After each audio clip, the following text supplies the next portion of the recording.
Anime के पहले scene में हम एक लड़के को फैमिली या कैफे के सामने खड़ा हुआ देखते हैं। दरअसल इस लड़के का नाम हयातो है। उसके बाद हयातो इस कैफे के अंदर आ जाता है और यहाँ हमें पता लगता है कि ये कैफे हयातो की दादी का है, जो कि कुछ समय पहले निपट चुकी हैं। That's reason for that Hayato यहाँ इस कैफे को बेचने के लिए आया है। तभी हयातो को अपने पीछे से कुछ आवाज आती है, जिस पर हयातो पीछे मुड़कर देखता है जहाँ एक लड़की निर्वस्त्र खड़ी हुई थी और अब ये दोनों एक दूसरे को देखकर बहुत ही तेज चिल्लाने लगते हैं। हयातो वहाँ से भागकर आगे जाता है, पर जैसे ही वो दूसरे रूम का दरवाजा खोलता है तब वहाँ उसे एक और लड़की सेम सिचुएशन में दिखाई दे जाती है। इतने बड़े बड़े नजारों को देखकर हयातो की आंखें तो मानो फटी की फटी रह जाती हैं। अब हयातो वहाँ से भागकर तीसरे रूम में जाता है, पर वहाँ भी उसे ऐसा ही कुछ देखने को मिलता है, जहाँ से वो भागता हुआ चौथे रूम में जाता है और चौथे रूम में भी उसे सेम नजारे देखने को मिलते हैं। वहाँ से वो पांचवें रूम में जाता है, लेकिन पांचवें रूम में तो अलग ही लेवल का कांड चल रहा था। हयातो को कुछ समझ नहीं आ रहा था कि उसके कैफे में खतरनाक लड़कियां क्या कर रही हैं। तभी हयातो की और एमी नाम की लड़की आती है, जो उसे एक ही किक में वहीं पर सुला देती है। और अब हमें पता लगता है ये पांचों लड़कियां फैमिलिया कैफे में काफी लंबे समय से काम कर रही हैं और हयातो की दादी ने ही इन पांचों को काम पर रखा था।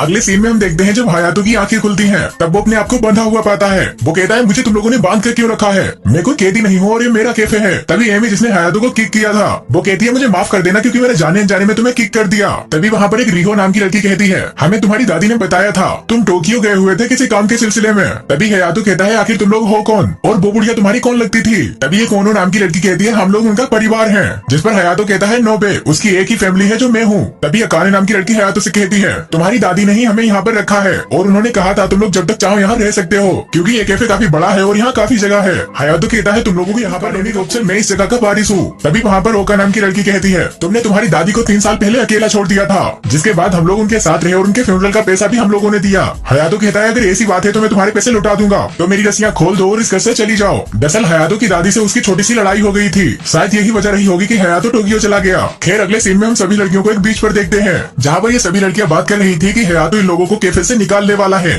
ओका कहती है, हमें हयातो को इग्नोर करना चाहिए और जैसे हम लोग अब तक वहाँ पर रहते आए हैं, इन फ्यूचर भी वहीं पर रहते रहेंगे। जिस पर ओनो कहती है, हम लोग ऐसा नहीं कर सकते क्योंकि हयातो के पास उस जगह के सारे राइट्स हैं और वो हमें वहाँ से इजिली निकाल सकता है। अब उन लोगों को याद आता है कि हयातो उनसे कह रहा था वो यहाँ पर उस जगह को तुड़वाकर एक पार्किंग लॉट बनवाने वाला है, क्योंकि यहाँ पर काफी विजिटर्स विजिट करते हैं, जिसकी वजह से उसका ये बिजनेस काफी अच्छा चलेगा। तभी वहाँ पर अकाने कहती है, अगर ऐसा हुआ तो हम लोग कहाँ जाएंगे, हम लोगों के पास इतने पैसे भी नहीं है कि हम लोग दूसरी जगह पर रह सके। तभी वहाँ पर रियो के दिमाग में एक आइडिया आता है। वो कहती है, हम जैसी 5 क्यूट लड़कियों को उसने नंगा पुंगा देखा है और वो शकल से भी ठरकी लगता है, सो आई एम प्रीटी श्योर कि वो एकदम ठरकी लौंडा है और अगर हम पांचों लड़कियां मिल जाए तो हम लोग उसे इजीली कंट्रोल कर सकते हैं। अगले सीन में हम हयातो को उसके कमरे में लेटा हुआ देखते हैं। हयातो अपनी दादी के साथ हुई आर्ग्यूमेंट को याद कर रहा था। इसके बाद वो सोचता है शायद उसने अपनी दादी को कुछ ज्यादा ही बोल दिया था, जो कि उसे नहीं बोलना चाहिए था। तभी हयातो के रूम का दरवाजा खुलता है और ओका वहाँ से अंदर आती है। ओका ने एक मेड की ड्रेस पहनी हुई थी, जिसमें वो काफी प्यारी दिखाई दे रही थी। वो हयातो से कहती है, मास्टर मैं डिनर बनाने के बारे में सोच रही थी, तो क्या आप हम लोगों के साथ खाना खाना पसंद करेंगे।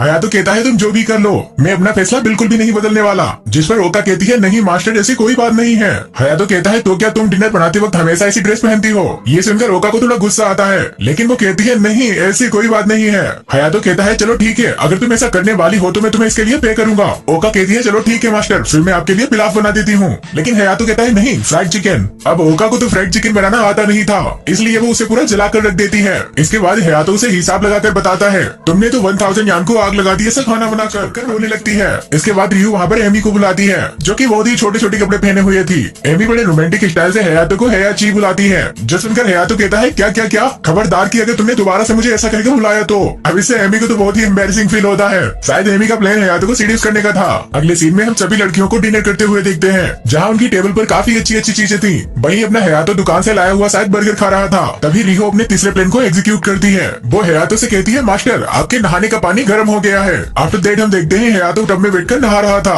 तब वो अपनी दादी के साथ हुई आर्गुमेंट को दोबारा से याद करने लगता है, जहाँ हयातो अपनी दादी से कह रहा था, मैं टोक्यो जाऊंगा और वहाँ से खूब सारा पैसा कमाऊंगा, फिर हम लोगों को यहाँ रहने की कोई जरूरत नहीं पड़ेगी। पर उसकी दादी कहती है, मुझे ढेर सारे पैसों की कोई जरूरत नहीं है, मुझे बस इतने ही पैसे चाहिए जिससे हम लोग अच्छे से जी सके। और उनकी बात सुनकर हयातो काफी गुस्सा हो जाता है। सीन वहाँ से प्रेजेंट में आता है, जहाँ हयातो सोच रहा था। वो सोचता है, ना जाने मैं ऐसी बातें उनसे क्यों कर रहा था। खैर इसके बाद हयातो बाथरूम से नहाकर बाहर आता है। वो देखता है कि कैफे का दरवाजा खुला हुआ है। देन वो उसके अंदर चला जाता है। वहाँ उसे अकाने बैठी हुई मिलती है। अकाने वहाँ बैठकर सिगरेट पी रही थी। तभी हयातो से बताता है कि इस कैफे में सिगरेट पीना, अगर तुम इस कैफे को बंद ही करने वाले हो तो मेरे सिगरेट पीने या ना पीने से क्या ही फर्क पड़ेगा। जो सुनकर हयातो वहाँ से चला जाता है। दूसरी ओर हम रिहो और ओनो दोनों को ड्रिंक करते हुए देखते हैं। रिहो ओनो से कहती है, मैं ऐसा करना तो बिल्कुल भी नहीं चाहती थी, पर हमारे पास इसके अलावा कोई रास्ता नहीं है। इसके बाद ओनो हयातो के कमरे में चली जाती जाती है, जिससे हयातो की भी आंखें खुल जाती हैं।